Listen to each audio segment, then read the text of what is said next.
Good evening, I'm Nadia Jani and you're watching A News. Let's see your headlines.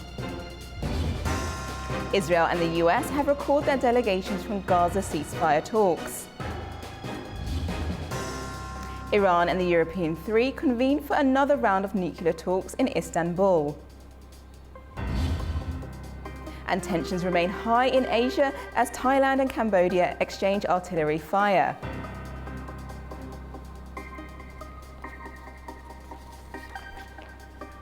The United States and Israel have recalled the delegations from Gaza ceasefire talks in Doha for consultations. US Special Envoy to the Middle East, Steve Witkoff, accused Hamas of failing to act in good faith, saying alternative options to secure the return of Israeli hostages are being considered. In response, Hamas expressed surprise at Witkoff's remarks, claiming its position had been welcomed by mediators and had opened the door to a comprehensive agreement. The move marks the latest setback in efforts to reach a ceasefire, free Israeli hostages and ease the continued humanitarian crisis in Gaza. Gaza ceasefire talks are expected to resume next week, according to Egyptian state-affiliated Al Qahira News TV. Our reporter Blake Swifton reports from Tel Aviv.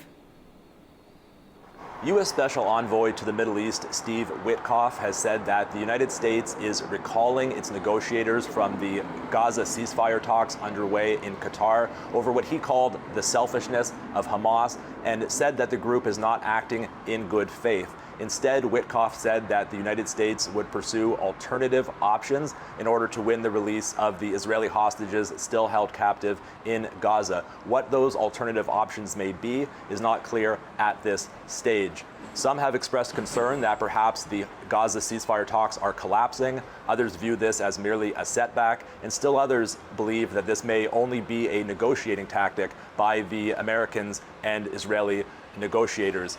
Just last night, Tuesday, an Israeli official told local media that the talks have not collapsed, that despite Hamas's last proposal being unhelpful, progress is still being made. We understand that the talks are stuck on 2 points at the moment.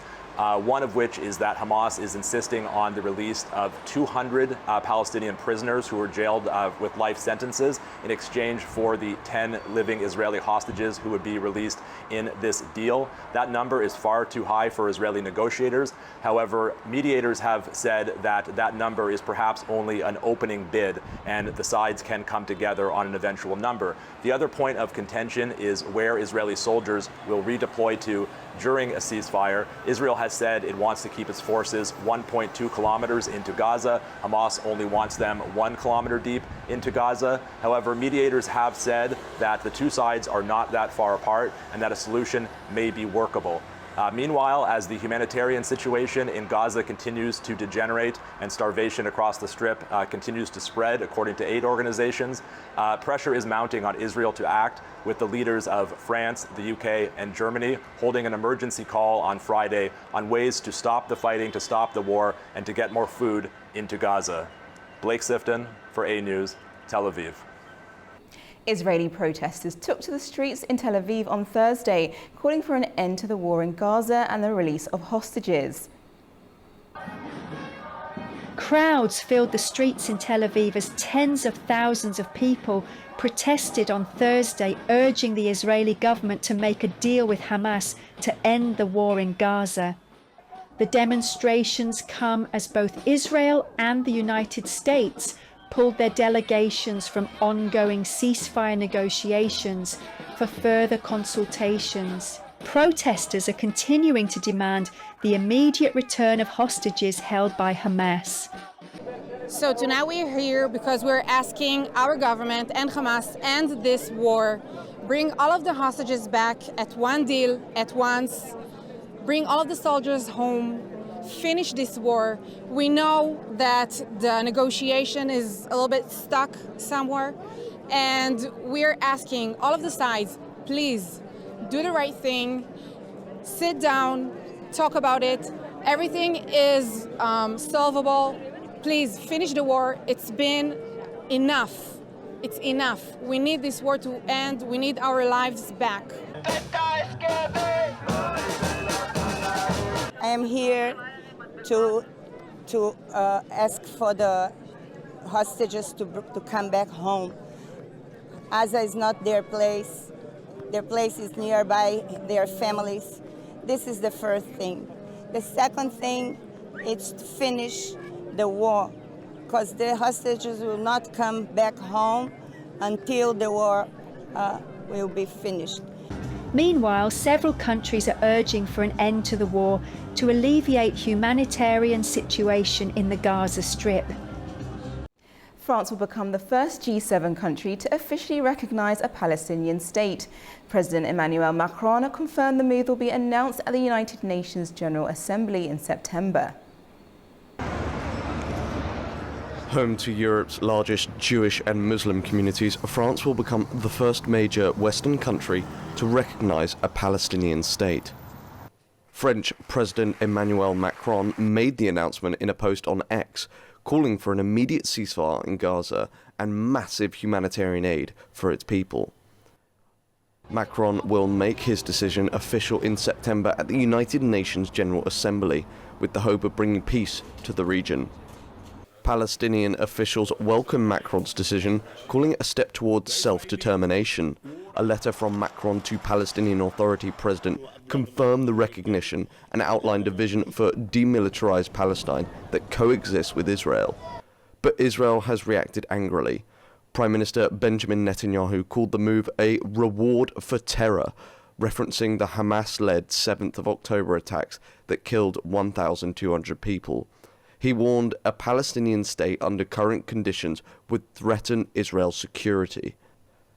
The United States has also condemned the decision. Secretary of State Marco Rubio labeled it reckless, saying it empowers Hamas and undermines prospects for peace. Elsewhere, the move has been praised. Saudi Arabia said France's recognition affirms international consensus on the Palestinian cause, and Hamas called it a positive step. As the conflict continues, aid agencies are warning of mass starvation amid ongoing restrictions on access to food and medical supplies. However, France's announcement is being seen as a diplomatic turning point, one that could reshape the West's approach to the conflict. Efforts to revive the 2015 nuclear agreement have brought Iranian and European diplomats back to the table in Istanbul. This follows an earlier round held in May as part of the efforts to keep dialogue open. Iran, the UK, France and Germany gathered behind closed doors at Iran's Consulate General. Vehicles were seen entering the compound earlier in the day. The dialogue follows a pause in talks after the Iran-Israel escalation in June and comes at the request of the European signatories seeking to continue the 2015 nuclear deal. Joining me is Bruno Salves, a nuclear energy expert from Lisbon. Hello, how are you? Hi. My first question is, what are the key issues on the recent nuclear talks between Iran and the European countries? Well, Europe wants commitments on nuclear from Iran. So what Europe or the European countries would like would be a commitment on an eventual return to the negotiations with Washington, a full cooperation with IAEA to allow the inspectors from the International Atomic Energy Agency to have access to the sites and monitor what is going on. And furthermore, it is important to have a count of the whereabouts of the 400 kilograms of enriched uranium that since the attacks in June, that we don't know where they are. So it's quite important for the Europeans to have this negotiation. The JCPOA agreement ends by October 18, and the Europeans have the opportunity to 30 days before to trigger the snapback mechanism to reimpose sanctions on Iran. So we are in a very tight deadline to achieve an agreement, or otherwise Europe will have to pull the trigger on the snapback mechanism. And what conditions has Iran set for resuming direct talks with the US, and how could that affect the negotiation process? So at the moment, Iran seems to be it seems that they do not want to talk about changing their progress on nuclear. They don't want to continue their enrichment of uranium. And this makes the negotiations extremely difficult because there's no reason, or it's very difficult for the European countries and for Washington to accept this level of enrichment of the uranium. And there's no reason from the civil point of view to have highly enriched uranium at this point. And what could the consequences be then if, the negotiations fail and nothing comes out of these talks? Well, if the negotiations fail, the most likely is the snapback mechanism will be triggered. Sanctions will be reimposed, and this will affect hydrocarbons, banking, and arms deals with Iran. So we will return to a situation where all the sanctions will be reimposed. So it will have certainly an impact on the hydrocarbons market. But the most important, I think, will be Iran will continue to deny access to the nuclear facilities, and IAEA will not have access. So we will not have monitor and eyes on the ground to know what is going on. So although the sanctions are very restrictive to Iran, the impact that it may have from not knowing what is going on is also very important and should be considered. So it's tough negotiation because really everyone loses on these on the grounds that if there are no negotiations. Bruno, thank you for joining us. Thank you. Thank you very much. Fierce fighting between Cambodia and Thailand along their disputed border has entered a second day, leaving over 15 people dead. Deadly clashes between Thailand and Cambodia have entered a second day, marking the worst fighting between the neighbours in over 10 years. Heavy artillery and rocket fire have been reported at 12 locations along the disputed border. More than 15 people have died so far, mostly civilians. Over 120,000 people on both sides have been displaced by the ongoing conflict. Thailand's foreign ministry says it wants a peaceful, bilateral solution. Cambodia accuses Thailand of aggressive attacks, including bombing civilian areas. Thailand denies these claims and says Cambodia fired first. The military balance favours Thailand. It has more than 360,000 personnel and advanced equipment. Cambodia's forces are smaller, with around 124,000 troops and limited air power. This round of fighting is more intense. Cambodia reportedly fired long-range artillery-grade rockets. Thailand faces accusations of using cluster bombs, a type of weapon banned in many countries because they scatter small explosive submunitions over a wide area. The conflict's roots go back to colonial-era borders drawn by French authorities in 1907. At that time, Thailand, then Siam, was pressured by France to sign a treaty that included a map placing the ancient Preah Vihear temple inside Cambodian territory. Cambodia views this map as legally binding and has used it to support its claims. Thailand disputes the map's accuracy and the treaty's validity, saying it was signed under pressure and never fully approved. Tensions rose sharply in 2008 after Cambodia listed the temple as a UNESCO World Heritage Site. This triggered strong nationalist backlash in Thailand. That year, Thai soldiers reportedly moved near a disputed pagoda close to the temple. Cambodia claims this land, but Thailand says the border there was never fully marked. The dispute stems from a 1962 International Court of Justice ruling. The court awarded ownership of the temple to Cambodia by a 9-3 vote. Since then, clashes have happened sporadically, causing casualties on both sides. The latest escalation began in May, after a Cambodian soldier was killed during a border skirmish. Both countries have since imposed trade bans, withdrawn ambassadors, and reinforced their military presence.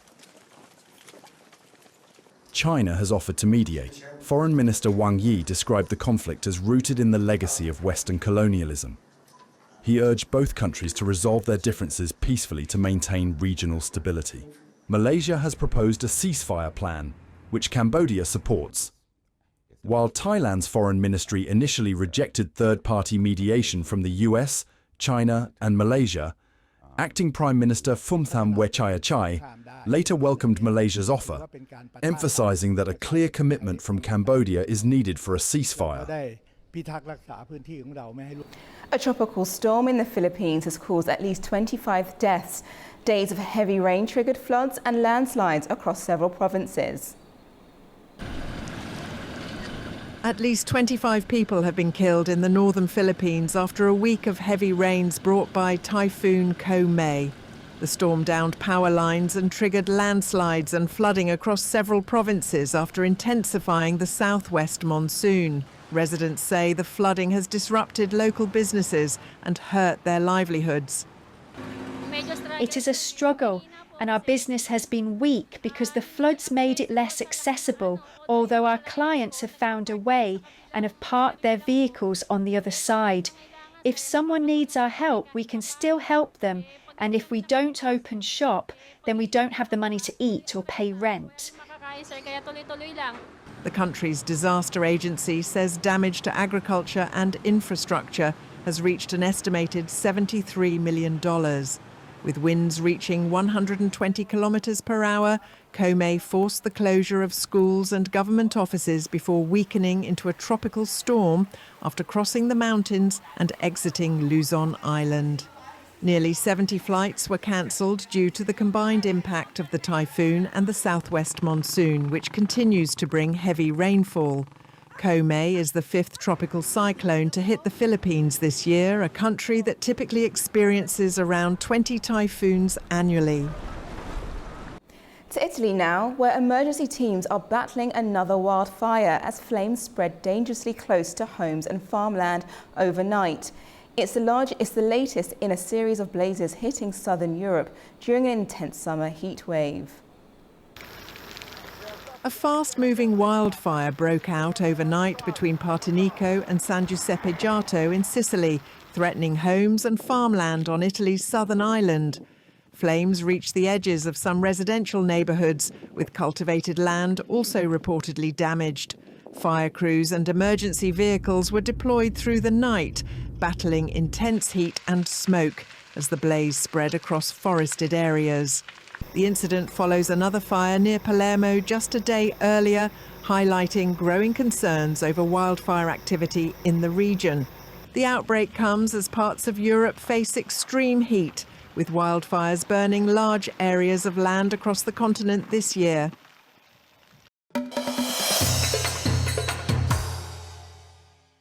Tragic details have surfaced about the downing of an Azal passenger jet near Grozny last December. A new investigation reveals a series of critical military errors, misidentifications and command decisions that led to the strike and a possible cover-up. Here's the full breakdown of how it unfolded. New details have emerged regarding to the Azal Embraer 190 flight, which was shot down by Russian air defense forces on December 25, 2024. Minval Politica shared the operational chronology of the strike. A military chain of command, radar tracking, protocols, and orders lead to the downing of the plane, killing 38 of the 67 people on board. On that day, Azal Embraer 190 flight was en route from Baku to Grozny. However, hours before the takeoff, at 03:26 across Russia's North Caucasus Federal District, a drone threat alert was declared. Colonel Gennady Eremenko passed the alert to Lieutenant Colonel Nikolai Orliansky from the 51st Air Defense Division. At 8:05, a higher-level carpet warning plan was introduced in North Ossetia Alania. That meant the airspace was restricted to military aircrafts only. Minutes later, Major General Alexander Tolopilo expanded this no-fly zone to a 50-kilometer radius around Grozny Airport. Embraer 190 was already in that zone, however no warnings issued. Radar data shows that the Azal flight was being tracked reliably until 0809, but as it began its descent into Grozny, radar contact was briefly lost. For 4 crucial minutes, between 8:09 and 8:13, the plane was invisible to Russian air defense systems. At 0812, a Pantsir S air defense crew stationed near Grozny reported a small object in the sky, assumed to be a drone. Based on this mistaken assumption, and without radar confirmation, Major General Tolopilo issued a direct phone call to Colonel Orliansky of the 51st Air Defense Division, ordering to destroy the target. The order was relayed to Captain Dmitry Palaciuk. At 8:13:27, the first missile was launched. 21 seconds later, the second followed. Both struck the civilian aircraft, heavily damaging it. According to internal documents cited by Minval Politica, Major General Tolopilo later distorted radar and missile logs, falsely claiming the weapons self-destructed in flight. If the commander's accounts are true, the decision to strike was made without considering the lost radar contact with the Embraer 190. Despite the loss of civilian lives, no independent investigation followed. Tolopilo was not dismissed or prosecuted, but rather reassigned to a new post in Russia's Eastern Military District. As of now, no one has been held accountable for the incident. To Turkey now. At the defence exhibition in Istanbul, which enters its fourth day, Turkish Foreign Minister Hakan Fidan gave an exclusive interview to our reporter Nure Mustafa. Fidan spoke on Azerbaijan's strides in defence technology, regional cooperation and the possible opening of a Zangezur corridor. I would like to send my warm greetings to our brothers in Azerbaijan. I also visited the Azerbaijan stand here. Due to my previous job, I was already familiar with Azerbaijan's defense industry products. But over the years, I've seen that Azerbaijan has really advanced itself. It now produces very modern and highly advanced weapons systems and defense industry systems. And there is also a very strong cooperation with the Turkish defense industry. I congratulate Azerbaijan and all our Azerbaijani brothers on their achievements, wishing them continued success.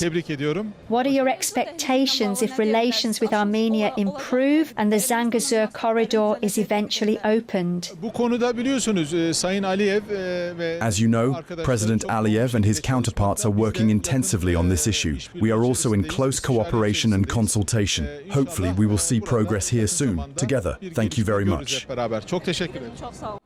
Turkey is launching work on the Kazakh-Nakhchivan route and remains hopeful about the opening of the Zangezur corridor. Turkish Transport Minister says talks are underway and a direct link to the Turkic world could soon become a reality. Of course, transport corridors are important for us. You are already carrying out construction work on the Azerbaijani side, both rail and road. We are also starting this year on the Kars-Idar-Nakhchivan route. The credit agreement is finalized. What remains in between? The Zangezur corridor with Nakhchivan. On that, Azerbaijan and Armenia are holding the necessary negotiations. We too are making efforts to contribute constructively to this process. I believe this issue will be resolved without too much delay and hope we will open a more direct and shorter corridor to the Turkic world. Amid trade tensions between Kabul and Islamabad, a breakthrough appears to have been reached. Afghanistan's Ministry of Industry Commerce has announced the signing of a preferential trade agreement with Pakistan. Our Tahim Bahis has more from Kabul. The agreement was finalized during a two-day official visit by a high-level Afghan delegation led by Deputy Minister Ahmadullah Zahid.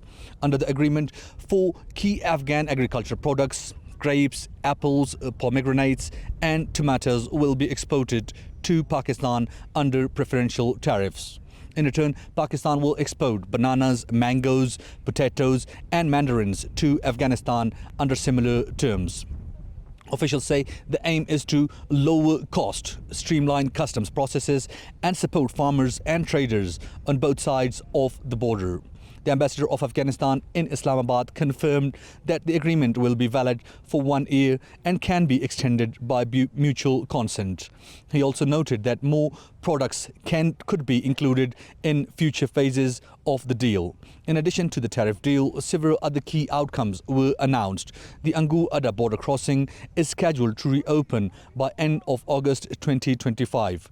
Technical talks have begun on reviving the Afghanistan-Pakistan Transit Trade Agreement, and both countries have agreed to hold joint trade exhibitions. The two sides also discussed ways to expand Afghan coal export, promote the carpet industry, and improve logistics for Afghan goods passing through Karachi port. This visit is being seen as a significant step toward rebuilding regional trade ties and advancing Afghanistan's broader economic development agenda, despite ongoing political tensions. This is Tamim Bahis in Kabul for A News.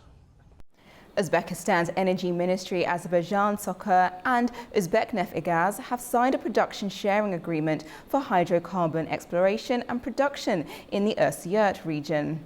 Under the deal, 3D seismic surveys will be carried out over an area of at least 1,000 square kilometres, followed by exploratory drilling of one well. If commercial reserves are found, the project will move into development and production.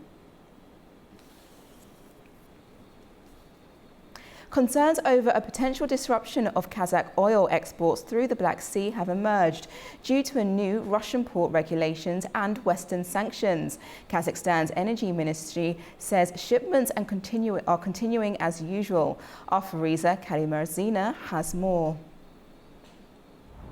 Kazakhstan's Ministry of Energy has denied reports that Russia has halted the shipment of Kazakh oil through its Black Sea ports due to restrictions on foreign tankers. In an official statement to A News, the ministry confirmed that oil exports through Russian seaports are continuing as normal. However, officials clarified that Kaztrans-Oil, the national company overseeing oil exports, is currently addressing the situation at the port of Ust-Luga, where additional security measures are being introduced to protect critical transport infrastructure. Earlier, Reuters reported that foreign oil tankers had been temporarily barred from loading at key Russian Black Sea ports under new regulatory rules. The report suggested that this could effectively block Kazakh oil exports, which largely rely on a consortium involving Western energy firms. According to Reuters, the restrictions also affecting Russian oil shipments from the port of Novorossiysk could lead to a drop in global oil supply by more than 2%.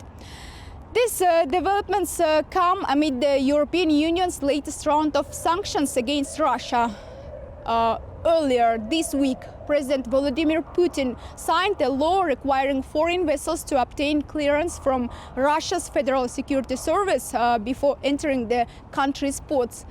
The law was signed just days after the European Union adopted its 18th package of sanctions targeting tankers carrying Russian oil and lowering the oil price cap from $60 to $47.60 per barrel. So far, neither the Caspian Pipeline Consortium nor Russia's Ministry of Transport has commented on the reported suspension. Meanwhile, Kazakhstan exports more than 80% of its oil via the CPC pipeline, which terminates at the Russian port of Yuzhnaya Ozerovka. In recent years, oil flows through this route have been interrupted multiple times. In response, Kazakh authorities have emphasized the need to diversify export routes, identifying the Trans-Caspian corridor as a key alternative. Still, despite geopolitical challenges, the Caspian pipeline remains the country's primary oil export channel. Fariza Kalimurzina, A News, Almaty, Kazakhstan. That's all we have for now. Thank you for watching and stay tuned to A News.